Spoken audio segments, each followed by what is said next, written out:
अस्सलाम वालेकुम, welcome to अफ़ू kitchen. आज मैं बनाने जा रही हूँ Afghani egg curry. Afghani egg curry बनाने के लिए मैंने रफली चॉप की हुई ऑनियंस ले ली है, 2 हरी मिर्च, bay leaf, curd, cream, coriander leaves, खड़े मसाले, काजू, खरबूजे के बीज, धनिया, ज़ीरा, काली मिर्च एंड अंडों को छील लिया है।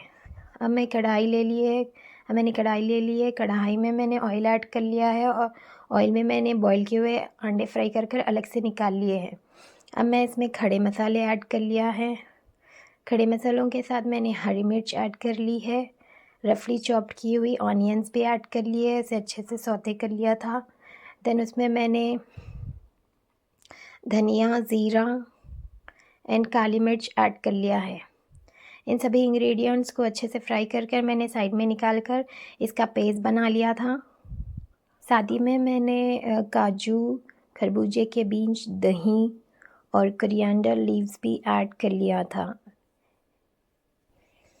हमारा वाइट करी मसाला पेस्ट बनकर रेडी हो चुका है।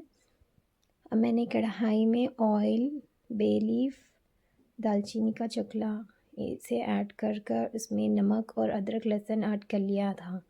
एंड जो पेस्ट मैंने बना कर रखा था वाइट करी के लिए वो उसमें ऐड कर कर उसे ऑयल सेपरेट होने तक पका लिया था। देन लास्ट में मैंने उसमें कसूरी मेथी ऐड कर लिया था। देन फ्राई किए हुए एग्स ऐड कर लिए थे। एट दी एंड इसमें मैंने फ्रेश क्रीम ऐड कर ली थी। हमारी अफ़गानी एग वाइट करी बनकर रेडी हो चुकी है, बहुत ही टेस्टी थी। आप भी घर पर ज़रूर ट्राई करें और मुझे बताएं। अल्लाह हाफ़िज़। तब तक मुझे आपकी